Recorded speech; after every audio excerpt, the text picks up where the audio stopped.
All right, so this is where we left off. We're in love and respect. It's broken up into two sections. Last week we broke off into groups, men, I don't want to say versus women, but men and women, and came up with what each one was looking for. I took pictures of the notes of the individuals that, hey guys, good to see you. Come on in. So that way I could just kind of review them. And what's interesting is as we go through this content, some of the things that kind of came up are going to actually be discussed. So I thought, well, hey, we'll go over what each side came up with, but really it's going to actually be discussed as we go through some of the following content. So with that, we do have two classes to go through this second portion, jumping into lesson 4, part 2, love and respect. Core verse that we're talking about is Ephesians 5, 22 through 33. With that, the book is broken up with regards to men, then women, and kind of ping-ponging back and forth. What I decided today is, in favor of keeping the content together, we're gonna jump in and we're gonna hit the guys today. All right. So, guys, we're gonna hit ours, so that way we can focus on that. And then on Wednesday, we're going to address the ladies, so that way we can focus on that. With regards to this, as we go through this, I want both sides to comment, obviously. What ladies think, as well as what men think. It's important for us to understand each other's ideas and what we understand these words or these concepts to mean. With that being said, we're going to jump into 1 Peter chapter 3 and verse 7. 1 Peter chapter 3 and verse 7. This is where we're going to springboard off of today, and then we're going to go into a lot of you talking in the class, all right? So 1 Peter 3 verse 7, it says, "Likewise, husbands, live with your wives in an understanding way, showing honor to the woman as the weaker vessel, since they are heirs with you of the grace of life, so that your prayers may not be hindered." So as we go through this, one of the things that we're going to talk about is we're going to define some of these words, and then we're going to go into some expectations or how men should look to treat ladies. With that, keep in mind, ladies, we want your input, but also as you're going through this, remember one of the rules that we talked about was self-reflection? Self-reflect on how you can be the lady that you need to be, so that way it makes it easier for the man to do these things. It is still the man's responsibility to do things, but I want you to go into this with a mindset, and we'll do this with the men, but as you go through this, you need to be a wife, a spouse, a partner that makes it easier for him to do these things, all right? So let's jump into the scripture. Let's break it down, understanding honor in the weaker vessel. You notice it says not just to share a home, but it talks about living. He is to understand her more or less as himself. Understanding is a comprehensive understanding, intellectually grasping the person. He recognizes her as an individual, but as one. What's great about this is Paul's teaching in Ephesians 5, it talks about the husbands ought to love their own wives as their own bodies. He who loves his wife loves himself. That's Ephesians 5:28. It is not two people individually sharing a home. They abide together. That's what that's talking about there. And in that, there's a certain level of understanding that the husband should have of the wife, or strive to have of his wife. And after 25 years, I still don't fully understand Michelle, and that's okay. I'm striving to. And she probably doesn't fully understand me, because there's times when she looks at me like, really? And she's right. Sometimes I do knucklehead things. But it's a striving to understand, because we are constantly growing and changing. But in this, the godly husband understands the essential of unity and oneness God has established between the husband and wife. So that's important with regards to understanding the wife. Stepping into giving honor. A godly husband knows how to make his wife feel honored. The husband, though she submits to him, because that is the hierarchy that God has set within the family, he takes care that she doesn't feel like she is an employee or that he is a tyrant. Nowhere in the Bible doesn't have that type of language for the husband to treat his wife in that way. We see stories of it, and we see men who are not very godly that don't treat their wives well. However, because there is a head of the household and the wife is to be subservient to the husband, that is not a tyrant type relationship, and that is not an employee type relationship. The way in which I talk to my employees at work, very respectful. I talk to them differently than I do to Michelle. The way that Michelle talks to her when she taught second and third graders should be different than the way that she talks to me. It is a very different environment that we should have in the home. What's interesting, the word wife used here in giving honor to the wife, the word that's used here in the ancient Greek language is actually a rare word that's used, meaning literally the feminine one. It suggests that the woman's feminine nature should prompt the husband to honor her. This is actually a radical teaching in the time when Peter was writing this. Because obviously back then, women were treated as property, as we see in the Bible quite often. And through Jesus' teaching, through the Holy Spirit, we could see that it's a different view on how we are to treat women. And then addressing weaker vessel. A weaker vessel merely means that physically, generally speaking, I know there's some women out there that can whoop up on me, I've seen them. But generally speaking, the woman is physically weaker than the husband. It has nothing to do with spirituality. Some people say, oh, it's because Eve was weaker. She sinned first by taking of the fruit and passing it on to Adam. Well, you know what? He was right there with her, right? So it's not a spiritual thing. Men aren't spiritually stronger, but they're just generally physically stronger. And as Peter brought to light with regards to women being feminine in nature with regards to using the word wife, he continues to use that the feminine nature and how it shows that the husband should respond to that in a certain way. He should not expect her to be a buddy. He should not expect her to do the same things that he does. They are two different entities that have two different roles that are joined together to make marriage better. So with that, that's my part. Now we're going to get into your part, all right? So what are some ways a husband can show understanding to his wife?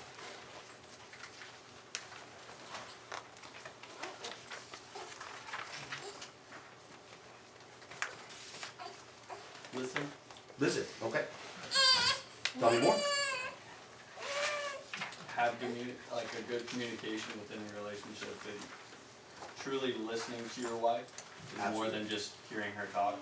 It's understanding where she's coming from and making not only like her problems your problems, but taking it on together. So Absolutely. basic listening. Absolutely. So I brought my cup. You all saw it in the book. Are we this guy a lot of times?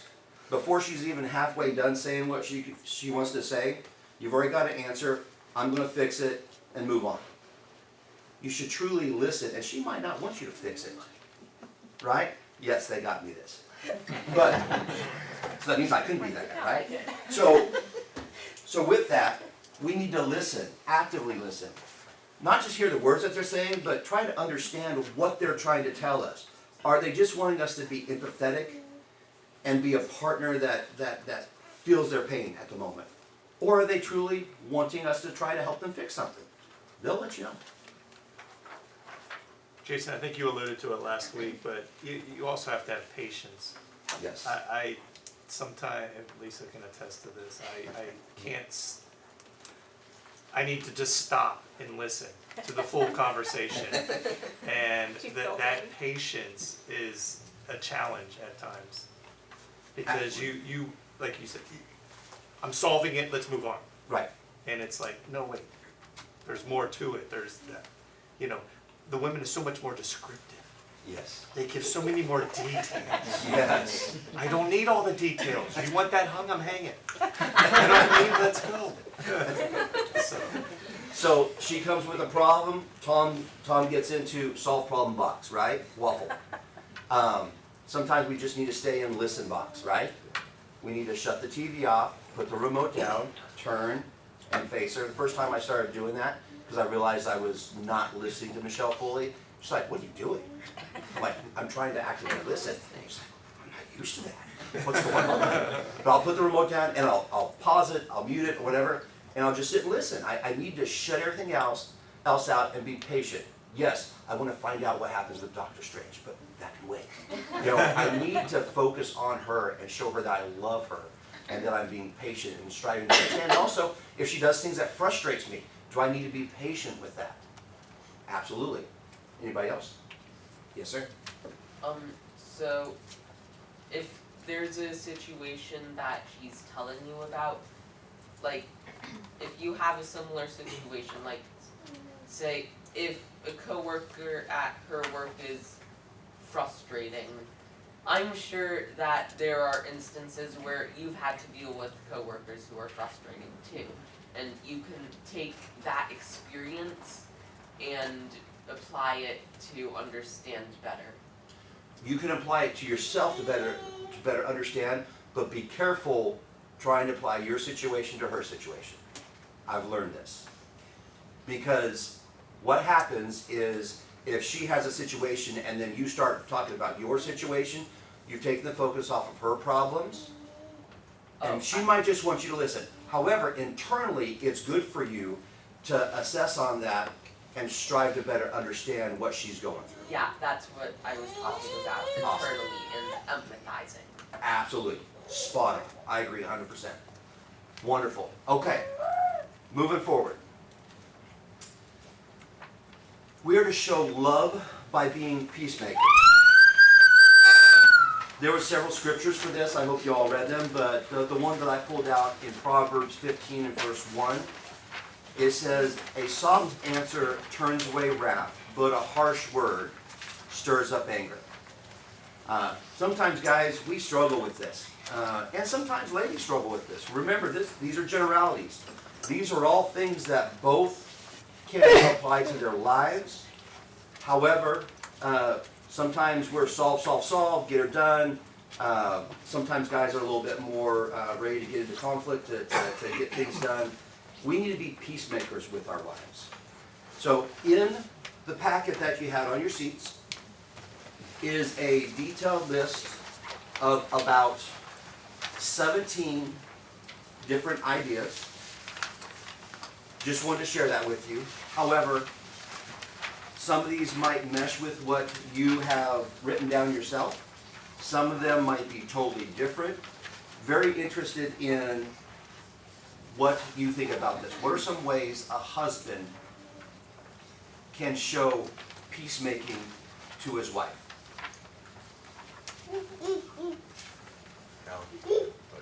Yes. I think it goes back to understanding. If you truly understand your wife, you know what the best way that peacemaking is. So for some people, if you're in an argument or a disagreement, it's really great to resolve it right then, but some people need space. And so I think you really have to understand the person to know what that peacemaking looks like for them. Absolutely. No, that is spot on. Yes. I'm gonna kind of piggyback off that too. I'm gonna kind of use a little bit of a personal example, but Tanner's very, very good about, no, you're good about it. It's a good thing. Tanner's very, very good about, because I'm usually the one that gets fired up real quick. And I tend to be the one that I need to take a minute or take that break or not, but he's great about, in that peacemaking moment, just taking a minute and saying, what do you need? Right. Like, I know this really isn't about me, so what do you need? And that can instantly diffuse a situation, right? It's the understanding of being in tune enough with your spouse to know, okay, I don't think this is really about me. I don't think you're really trying to be aggressive or upset with me, but there's something going on, so what do you need? So I think that's a big one, or can be. Good for you, man. Way to go. We just had a lesson on emulating people. I need to take notes. That's fantastic. And what that does to you is shows that he's actively listening, but he doesn't understand how he can help. He's like, help me help you. Yes. Little Jerry Maguire moment, right? I was gonna say, kind of go with that is listen by doing. Okay, explain. So to show you're listening, actually do like wives will say things, but there's also not hidden meanings, but like reading between the lines. And you have to understand that. And you do that stuff in order to understand the Do you have an example? We're getting real The here. answer is no, Tim.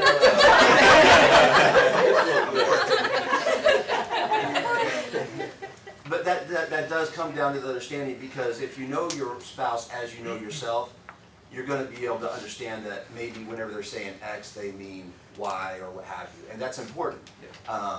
Yeah, absolutely.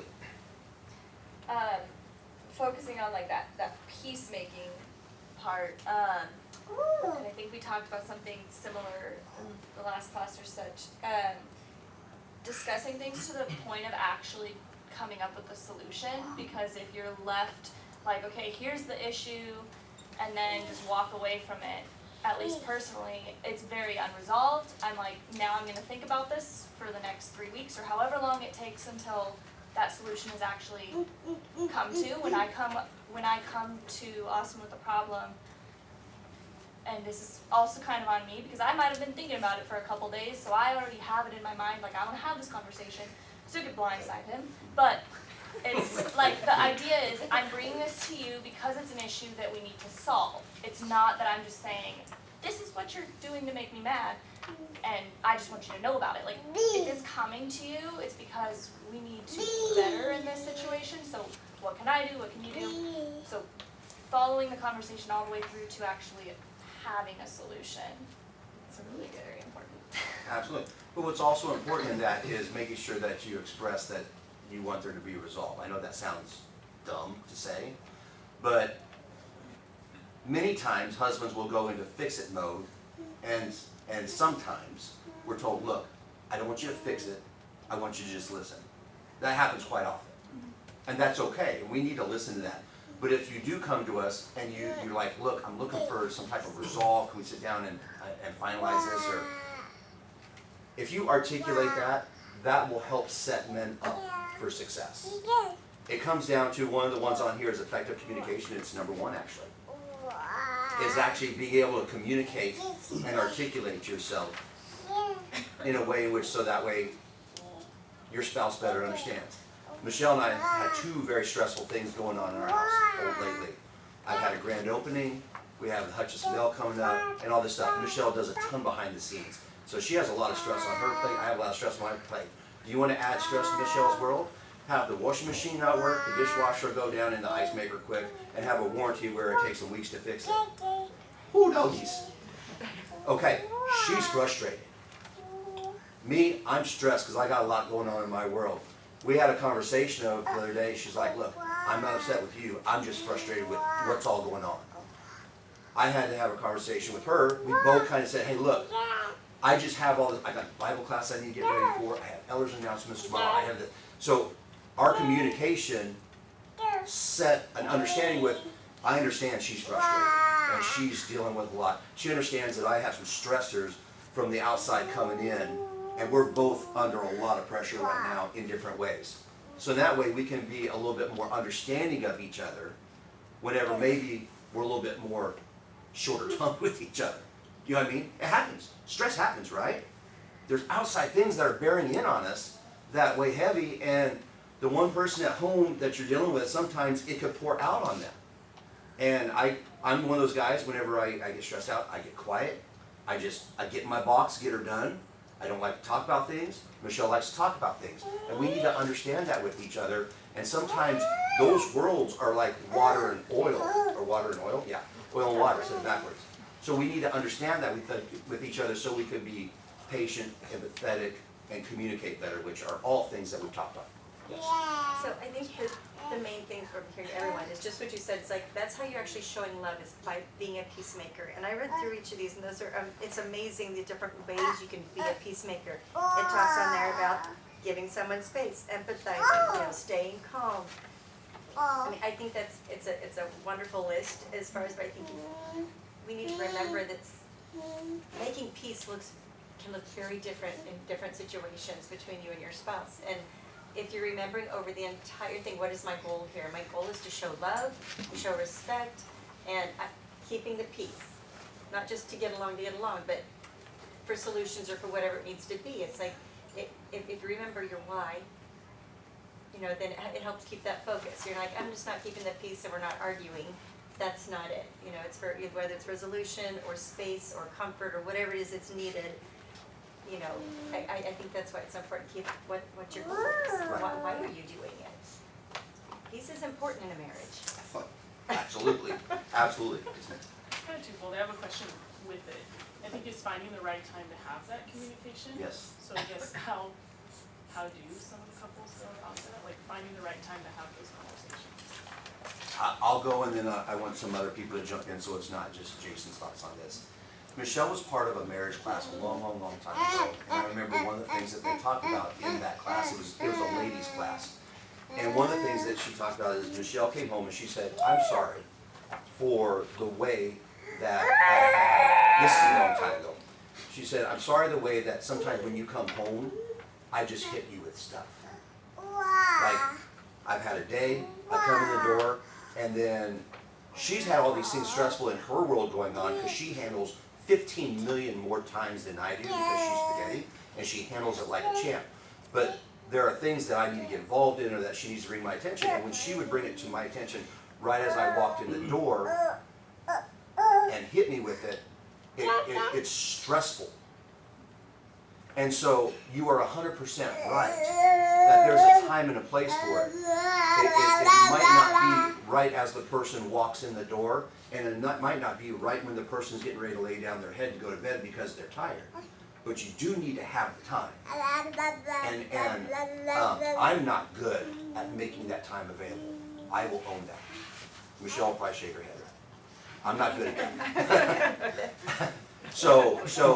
But you are 100% right. There's a right time for it, and you need to figure out when it is. Who here has input on when that time is for them, or their thoughts on that? Yes, ma'am. So there's kind of a couple things with that. Part of it for us is just kind of, you learn how to read the person that you're with, right? Like you learn how to kind of read their facial expressions and their body language and their responses. And like if I'm telling him something and he's either not responding at all, kind of off in la la land, or like can half kind of comprehend what I'm saying, like, this is irritating to me, so this is probably not gonna be the best time, it's just gonna make me mad.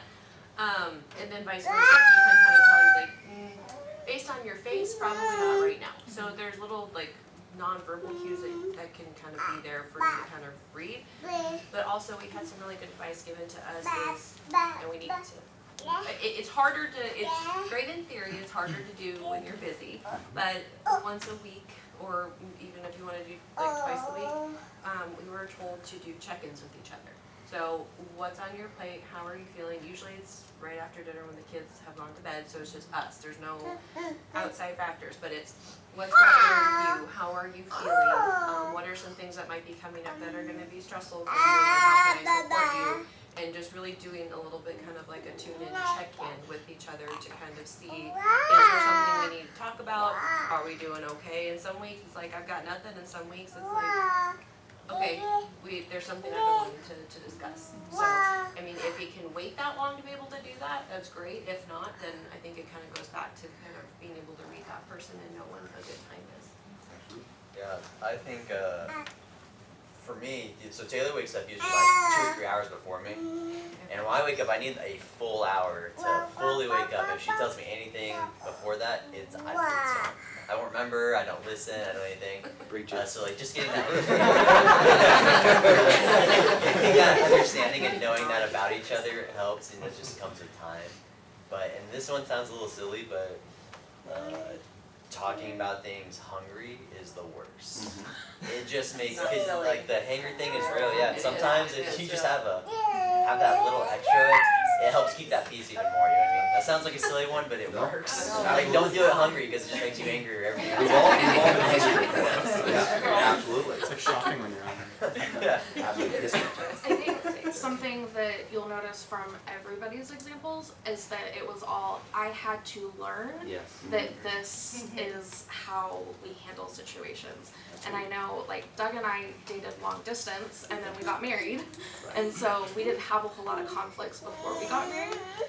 So the first 6 months, we had some arguments. Like, he tried to walk home from the store one day, like 5 miles, and it was about a table. It was arguing about a table, and we just hadn't gotten to the point where we were communicating when we got to those situations. So I think a lot of it is learning. Absolutely. And to Lisa's point, what's the big picture? In the end, it's not I win or you win, it's we need to have that mentality, because if there's not peace between a husband and a wife, it can be devastating. All right, let's jump into loyalty. And Malachi 2, verses 14 through 16, obviously is a lot longer scripture, but one of the pieces of it that I wanted to pull out, it says, "So guard yourselves in your spirit, and let none of you be faithless to the wife of your youth."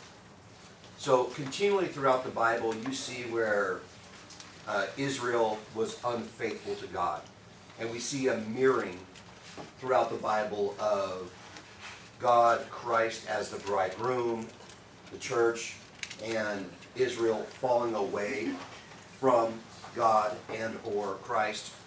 And that relationship is one that we should emulate with regard to the faithfulness of the husband striving to be faithful to the wife as well as the wife to the husband, and being gracious towards the other person. However, we need to, just like from the very beginning, we said that divorce is not an option, right? You got to go into marriage with that mindset, because if you go into it with, hey, I have an out, you've already set yourself up for failure. You have to go into marriage with the idea of, I am loyal to my wife, I am loyal to my husband, a level of loyalty to death, I'll almost say. Like, what happens when two things become one and they're glued together? Whenever they're tore apart, one is destroyed or the other is destroyed, right? We need to have that level of loyalty and oneness with our wives and with our husbands. So, what are some ways a husband, also this could pertain to wives, but a husband can show loyalty to his wife? I think standing up for her, not allowing others to disrespect her. Absolutely. Does that pertain to your children as well? Absolutely. Some of the quickest, fastest verbal outbursts I've had towards my kids when they disrespected Michelle. Generally, the boys pop off the mouth because boys will be boys and they're just not being bright at times. Sometimes that happens, and they'll say something a little bit disrespectful. They are very respectful boys, but boys will be boys sometimes. I'm like, you will not talk to your mother that way. Apologize to her right now. If you don't stand up for her in front of your children, they will disrespect her. Even more so also out in public. Absolutely. That's important, men. You need to stand up for your wives. Yes, ma'am. So I have an example in our family. So mom's birthday is on Christmas Eve. So dad, from the time we were little, he's told us it's not Christmas Eve, it's your mom's birthday. And do not put her birthday presents underneath the tree. So that's always been something of how dad has taught us. This is not your holiday, this is her birthday. So just showing respect that way, I'm showing like kids be respectful to your mother, kids be respectful to your father, just kind of that thing. Generically speaking, do men usually forget anniversaries? It's always fun in the elders meetings whenever we sit down with a new couple. We'll go down, we'll say, okay, what's the kids' birthdays? The mom, blah, blah, blah, blah, blah, blah. And they'll go through everything, and then all of us, almost every time, we'll look at the guy and say, what's your anniversary? What's right? And half the time, it's like deer in the headlights look, right? They're like, and the wife is, January 15. And they're like, what year? He'll look over at her. It happens more often than you would think. We're just wired differently, right? We are. There's some ladies that forget as well, once again, in generalities. However, gentlemen, it is important to your wives that you remember her birthday. It is important that you remember your anniversary. It is important that you remember certain dates that might be important to them. I remember our first date when Michelle and I went on our first date. And I catch her by surprise with that one sometimes because that's the one she doesn't remember, so I got one up on her. But we dated for 11 months, so that one's easy for me to remember before we got married. But it's one of those things that you need to understand that those things are important to your spouse. If your wife likes to have the birthday week, boys, sorry, but you need to step up to the plate and celebrate her. You know, if she likes to go out for a nice dinner, you need to step up to the plate and take her out. She does so much for you if she is a good Proverbs 31 woman. And you need to give her honor and respect. Yes, sir. Again, the birthday thing and the examples of dates.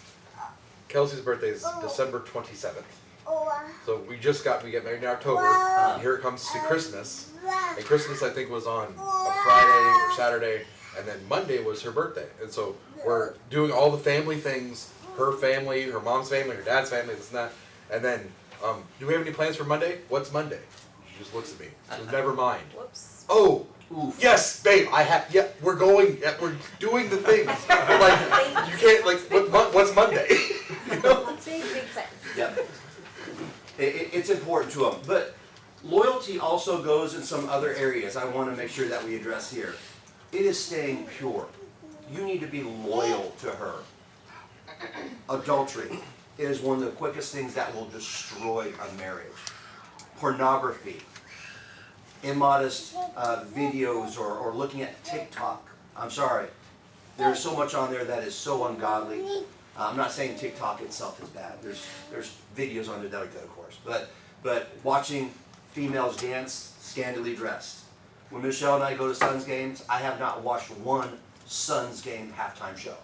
I don't need to watch 30 women dressed like prostitutes dancing in front of me. That's not being loyal to Michelle by me just sitting there going, there you go. I need to be loyal to my wife with my eyes. I need to be loyal to her in my times alone. It goes beyond just being out in public. And that's important for us to understand.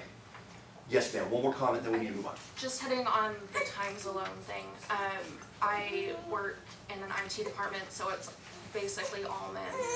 And it's very obvious who has that loyalty and respect for their wife and who doesn't. Because people come in and tell stories about their wife that if Doug said that, I would be so embarrassed. Or they would make fun of her or something. But then there's other people that everything they have to say about their wife and family is the highest regard, how much they love her.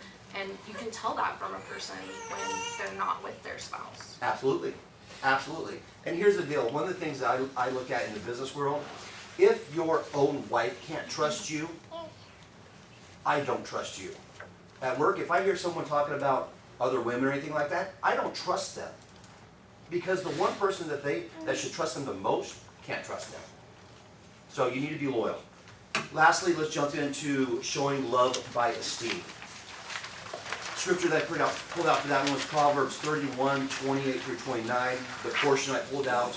Her children rise up and call her blessed. Her husband also, and he praises her. Many women have done excellently, but you surpass them all. If you have a Proverbs 31 woman in your life, you are blessed. And if you don't know what that means, go read Proverbs 31. It speaks about the qualities of a godly woman. But even if she is not that woman, you still need to show her esteem and respect for what she does in your life. With that being said, what are some ways a husband can show esteem or respect for his wife? Some people who haven't talked. The way Yes, he ma'am. talks to her. Yes, absolutely. You want to expound upon that? No. Okay. The tone he takes, I think it goes back to being present when they are having a conversation. Just the way he talks to her. Absolutely. Yeah, that's all I can really just kind of. Nobody wants to be barked at, right? No one wants to be talked down to. We all want to be respected. Yeah, you don't want to patronize Nope. either one. Absolutely. Yeah. Absolutely. Exactly. Actually, you first, you second, and you third. Oh, on those same kind of lines, my family, we're all very sarcastic with each other, so we know how to read it. But then when I try to do that, it can come across in the wrong way, Right. because Colleen may not be used to that. Right. So taking the time to think before I speak is a pretty big thing that I work on all the time. But just being mindful of how you may come across to the other person. Absolutely. That's important. That's understanding that, right? Tom, for you. Yeah, but also remembering that when, as a guy, you do respond wrong, which will happen more often than not, you're not too proud to go back and say, honey, I'm so sorry. Absolutely. You know, when you realize the tone you took, or the kind of the dismissal kind of that you had of something that she brought up, realize, I screwed that one up. And I need to go back, head lowered, and, saying I'm sorry. Absolutely. It is disrespectful not to. Not only do you not esteem them and respect them, it's disrespectful not to do that. So please take this list, go over it, apply it how it best serves you and those who you are dating, those who you are married to. But remember, in both of these, because most all these apply to all of us really, we're focused on the men, we need to be the type of people that it makes it easy for the other person to do all these things. It's always a two-edged sword. All right? Awesome comments. Love you all. Thank you very much. We're going to jump into the ladies' side of it on Wednesday night. So look forward to seeing you all then. And let's go back out there and worship God.